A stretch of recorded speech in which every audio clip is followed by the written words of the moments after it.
Pacheco diz que líderes no Senado rejeitam mudar formato das MPs ou abrir mão de comissões mistas. Ex-presidente Jair Bolsonaro retorna ao Brasil após ficar 90 dias em Orlando, nos Estados Unidos.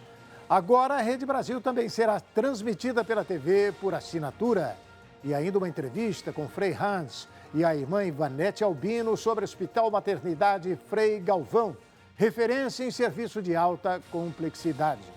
O RB Notícias da Rede Brasil está começando.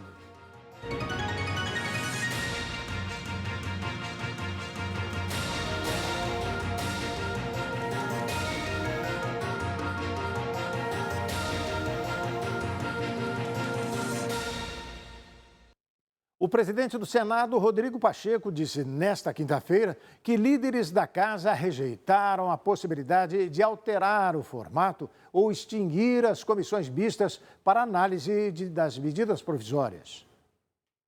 O rito das MPs tem sido alvo de um impasse no Congresso Nacional. Os deputados defendem que prevaleça um modelo adotado na pandemia, em que as comissões mistas foram suspensas e todos os textos começaram a tramitar pela Câmara. Já o Senado quer o modelo que está previsto na Constituição. Os textos passando por comissões mistas, formadas igualmente por deputados e senadores.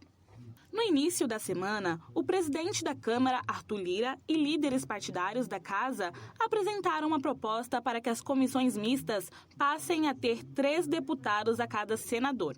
Nesta quinta, Pacheco se reuniu com líderes do Senado e disse que a ideia não foi aceita. Ao final da reunião de líderes, eu consultei os líderes do Senado Federal em relação à proposta da alteração regimental e da alteração da cultura sempre praticada no Congresso Nacional, da paridade entre deputados e senadores nas comissões mistas do Congresso Nacional. E nenhum líder apoiou essa ideia.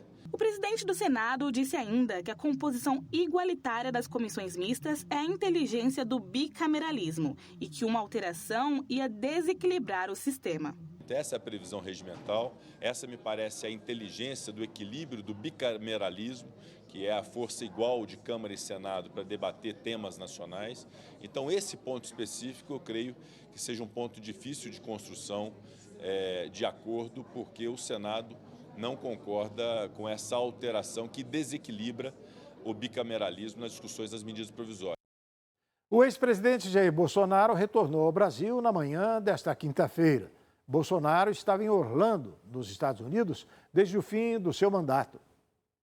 O ex-presidente Jair Bolsonaro, do PL, voltou ao Brasil na manhã de hoje num voo vindo dos Estados Unidos. O retorno ao país ocorre após ficar 90 dias na Flórida, numa viagem que começou nos últimos dias à frente do governo, no final de dezembro do ano passado. Antes de embarcar, Bolsonaro cumprimentou seus apoiadores do aeroporto de Orlando. O voo comercial chegou ao Aeroporto Internacional de Brasília por volta das 6h40 da manhã. No saguão, alguns apoiadores e jornalistas esperavam o ex-mandatário. No entanto, Bolsonaro saiu por uma rota reservada, sem ter contato com os seus seguidores. O deputado e filho do ex-presidente, Eduardo Bolsonaro, esteve presente no local e falou com as pessoas reunidas. Na saída do aeroporto, o ex-presidente foi escoltado por um comboio que contou com helicópteros da Polícia Civil e Militar, além de viaturas da PM e da Secretaria de Segurança Pública. Bolsonaro seguiu para a sede de seu partido no Complexo Brasil 21, localizado na parte central de Brasília. Na chegada ao prédio, o ex-mandatário foi recepcionado pelo presidente do PL, Valdemar Costa Neto, pelo senador e filho, Flávio Bolsonaro, e pelo ex-ministro Braga Neto, além de outros aliados. Bolsonaro ainda discursou na sede do partido e disse estar orgulhoso de seu retorno. O ex-presidente também disse que os integrantes do atual governo não vão fazer o que bem querem com o futuro do país. Um orgulho muito grande que eu retorno, fazendo realmente o que tem que ser feito e mostrando, para esse pessoal que, por hora e por pouco tempo está no poder, eles não vão fazer o que bem quer para o futuro da nossa nação. Em reunião com parlamentares e aliados, ele ainda reclamou do fato de não ter carros blindados disponibilizados pela Presidência da República em sua volta ao Brasil. Na segunda-feira eu tinha direito a 2 carros blindados. Com a minha anúncio da chegada aqui, a Casa Civil retirou o carro blindado. Estou com 2 carros normais aí fora. O ministro da Justiça e Segurança Pública, Flávio Dino, foi à Comissão de Constituição e Justiça da Casa e negou a omissão das forças federais nos ataques golpistas de 8 de janeiro. A audiência com parlamentares foi marcada por insultos e deboches. Quem tem mais detalhes é o comentarista Ney Gonçalves Dias. Ontem ocorreu o primeiro embate, a primeira guerra entre o governo e os bolsonaristas. Eu explico. O ministro da Justiça, Flávio Dino, foi convocado pela Comissão de Constituição e Justiça da Câmara Federal para prestar esclarecimentos da casa. Eu explico. Existem 2 modalidades. A autoridade pode ser convidada. Você está convidado para vir aqui, ele pode ir ou não ir. Mas convocado tem que comparecer na hora e no dia marcado pela convocação. Pois bem, sabe quanto tempo durou a presença de Dino na comissão? 4 horas.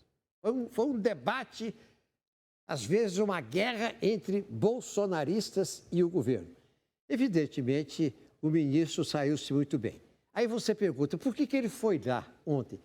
Porque os bolsonaristas acusam o Dino e o governo do presidente Lula de terem feito corpo mole no 8 de janeiro, porque pretendiam se beneficiar de tudo aquilo que aconteceu nos 3 palácios em Brasília, no Supremo, no Senado e no Palácio do Planalto. Pois bem, e foi também acusado de ter ligações com milicianos, porque ele esteve na favela da Maré, no Rio de Janeiro. O ministro, evidentemente, explicou isso tudo muito bem, tanto o caso da Maré como o caso do 8 de janeiro, e teve, inclusive, um debate com um deputado, chegando quase que a desmoralizar. Deu uma aula a um deputado sobre o que estava se discutindo. Eu vou fazer uma rápida observação aqui.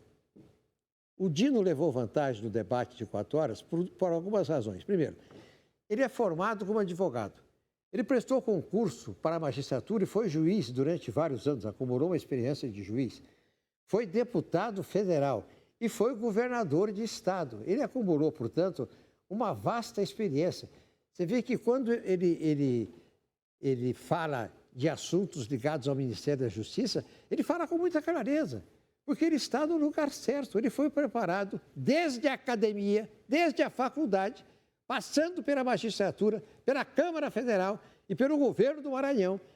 Ele estava e está preparado para o exercício do Ministério da Justiça, que desde o 8 de janeiro tem tido um protagonismo na cena política brasileira. E a seguir, o ministro da Fazenda, Fernando Haddad, apresenta novo arcabouço fiscal. O RB Notícias da Rede Brasil volta daqui a pouquinho.